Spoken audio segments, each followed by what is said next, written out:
गुरु शुक्र कंजक्शन के बारे में हम लगातार बात कर रहे हैं। इस वीडियो में देखेंगे आपके 11वें भाव में अगर गुरु और शुक्र का कंजक्शन बन रहा है, तो यहाँ इन दोनों के जो प्रभाव रहेंगे आपके लिए कैसे रह सकते हैं। यहाँ पे अब आपका कुंभ लगन में गुरु खुद ही 11वें घर के स्वामी होकर यहाँ बैठे हुए होंगे और शुक्र भी इनके साथ होंगे।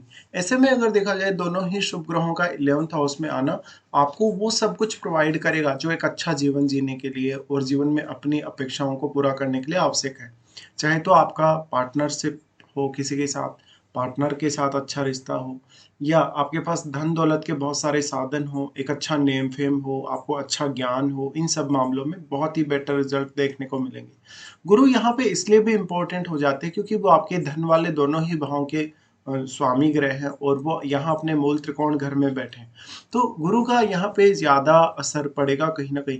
अब आप ये देखिएगा कि गुरु यहाँ रेट्रोग्रेड तो नहीं है। अगर रेट्रोग्रेड हैं गुरु, तो आपको इनका पूर्ण रूप से प्रभाव नहीं मिल पाएगा और फिर आपको सेकंड हाउस पर भी ज़्यादा ध्यान देने की आवश्यकता पड़ेगी। क्योंकि सेकंड हाउस से रिलेटेड कार्यों में अब आपको खुद का एफर्ट ज़्यादा लगाना पड़ सकता है। शुक्र का अगर यहाँ देखा जाए तो शुक्र का रोल भी कम नहीं है। एक तरफ शुक्र आपके 4th लॉर्ड है, वहीं वो आपके 9th लॉर्ड भी हैं। तो यहाँ पे सबसे ज़्यादा इम्पोर्टेंस जो है गुरु का है और शुक्र का उसके बाद, क्योंकि गुरु यहाँ अपने मूल त्रिकोण घर में बैठे हैं। इसलिए आपको ध्यान देना होगा आप अपनी कितनी अधिक क्षमता का प्रयोग कर रहे हैं अपने धन को कमाने के लिए। साथ-साथ में आपके नेटवर्क पे भी आप ध्यान दीजिएगा और आप अपने जो भी कॉन्टैक्ट में लोग हैं उनके साथ किस प्रकार का व्यवहार रखते हैं, किस प्रकार से आप उनको सपोर्ट करते हैं, ये सब। यहाँ देखिए थोड़ा-सा प्रॉब्लम ये है कि गुरु शुक्र का कंजक्शन है, तो जहाँ तक दूसरों के लिए बहुत ज़्यादा सपोर्टिव नज़र आता है, चाहे तो वो धन का मैटर हो या कोई भी अन्य मैटर, उस मामले में हमेशा जहाँ तक दूसरों को या तो पैसा उधार दे देगा या कोई ना कोई ऐसी वस्तु उधार दे देगा या कुछ ऐसा सपोर्ट कर देगा और वास्तव में वो दूसरों से भी फिर उसी प्रकार का सपोर्ट चाहता है, लेकिन वैसा सपोर्ट आपको यहाँ मिलेगा नहीं। इस केस में आपको ये भी देखना चाहिए कि यहाँ कोई भी अन्य ग्रह बैठा है या नहीं। देखिए अन्य ग्रह जो भी बैठेगा अगर वो गुरु का मित्र ग्रह हो तो वो ज़्यादा बेटर रिजल्ट लाएगा यहाँ पे। लेकिन शुक्र को यहाँ उतना अधिक फायदा नहीं हो सकेगा। लेकिन यहाँ पे अगर देखा जाए मान लीजिए कोई भी फायरी प्लैनेट अगर बैठता है तो उस केस में वो ज़्यादा अच्छा प्रभाव डालेगा। और क्योंकि गुरु अपने ही घर में है तो गुरु यहाँ कहीं न कहीं ज़्यादा पॉजिटिव नज़र आएँगे आपको फायरी प्लैनेट के साथ बैठने की वजह से। अब अगर हम दृष्टियों के हिसाब से भी देखेंगे तो दोनों ही जो ग्रह हैं, सबसे पहले गुरु का दृष्टि आएगा आपके 3rd हाउस पे। 3rd हाउस पे गुरु यहाँ आपके कम्युनिकेशन को मजबूत करेंगे। आपकी जो कैपेसिटी है, खुद की कैपेसिटी किसी भी पर्टिकुलर काम को करने की, कोई भी पर्टिकुलर रिस्क लेने की या अपने रिश्तों को निभाने की जो आपकी चाहत है, चाहे वो जीवन साथी के साथ रिश्ता है या कोई भी अदर आपका रिश्ता है। साथ ही साथ ऐसा गुरु आपको काफ़ी इम्पल्सिव बनाएगा, काफ़ी एक्टिव बनाएगा, माइंड से काफ़ी ज़्यादा तेज़-तर्रार बनाएगा, बहुत ही बुद्धिमान बनाएगा, साथ ही साथ आपको बहुत सारी क्षमताएँ प्रदान करेगा क्योंकि शुक्र के साथ ही ऑलरेडी गुरु बैठे हैं यहाँ पे।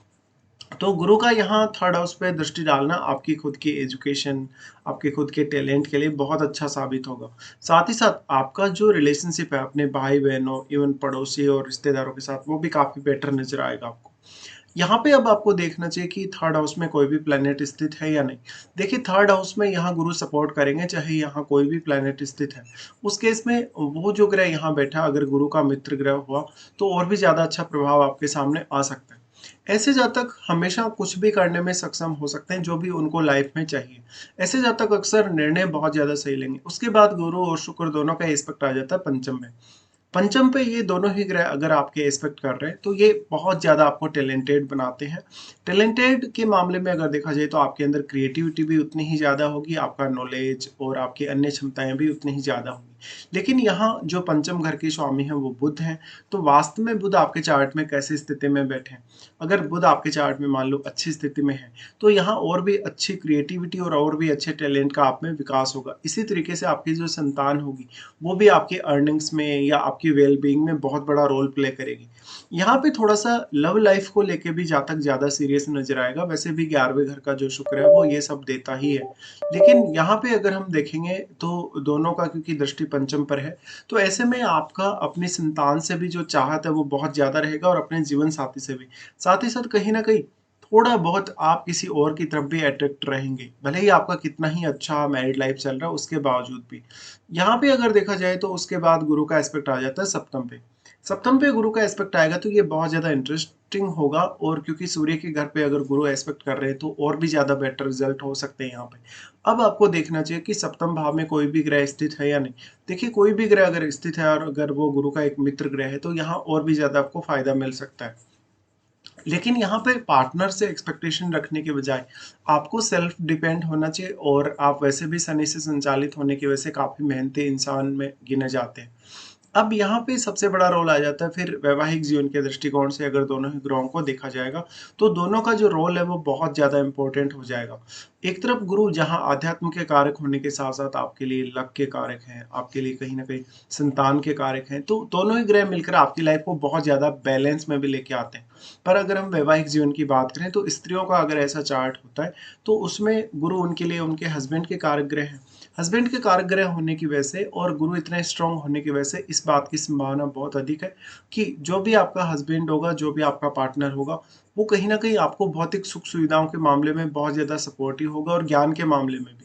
तो लाइफ को एक सही रास्ते पर ले जाने के लिए आपका पार्टनर आपका बहुत ज़्यादा सहयोग कर सकता है। इसी तरीके से अगर पुरुषों के लिए देखा जाए तो शुक्र उनके लिए उनकी वाइफ के कारक है। अब क्योंकि शुक्र 4th लॉर्ड भी है और 9th लॉर्ड भी है, तो इस केस में कोई भी व्यक्ति, कोई भी ऐसा पर्सन जो वास्तव में अपनी वाइफ से या अपने पार्टनर से ये चाहता है कि आपका पार्टनर आपको ज़्यादा से ज़्यादा सपोर्ट करे, तो आपको अपने पार्टनर की अच्छी गाइडेंस लेनी चाहिए। साथ ही साथ यहाँ पे भौतिक सुख सुविधाओं के मामले में भी वैसे भी आपका जीवन साथी जो है आपको बहुत ज़्यादा सपोर्टिव नज़र आएगा।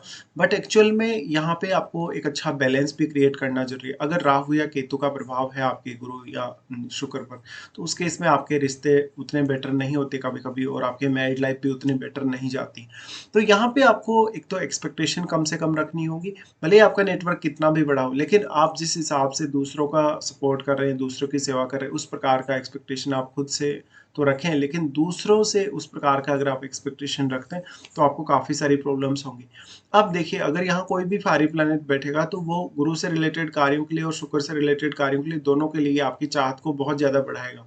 और अगर कोई भी यहाँ शनि जैसा ग्रह अगर बैठेगा तो वो कहीं न कहीं चाहत को नॉर्मल रखेगा या सीमित कर देगा। तो इस तरीके से आपको देखना है, अगर इनमें से कोई भी ग्रह कमज़ोर होता है या रेट्रोग्रेड होता है तो संबंधित भाव का जो रिज़ल्ट है उस पर भी प्रभाव पड़ेगा। साथ ही साथ इनका जो एस्पेक्ट है वहाँ आपके चार्ट में कौन-कौन से ग्रह बैठे हैं, जैसे अगर 3rd हाउस में, 5th हाउस में और इवन 7th हाउस में, तो इन ग्रहों पर भी आपको विचार अवश्य कर लेना चाहिए। वैसे तो गुरु शुक्र का जो कंजक्शन है वो 11th हाउस में काफ़ी ज़्यादा अच्छा कहा जाएगा, लेकिन फिर भी आपका उधार दिया हुआ पैसा या आपका किसी भी वे में आप किसी को सपोर्ट कर रहे हैं, वैसा सपोर्ट या वो पैसा आपके पास लौट कर वापस नहीं आएगा। इसके साथ-साथ आप ये विचार करें कि आपकी वास्तव में महादशा कौन-सी चल रही है।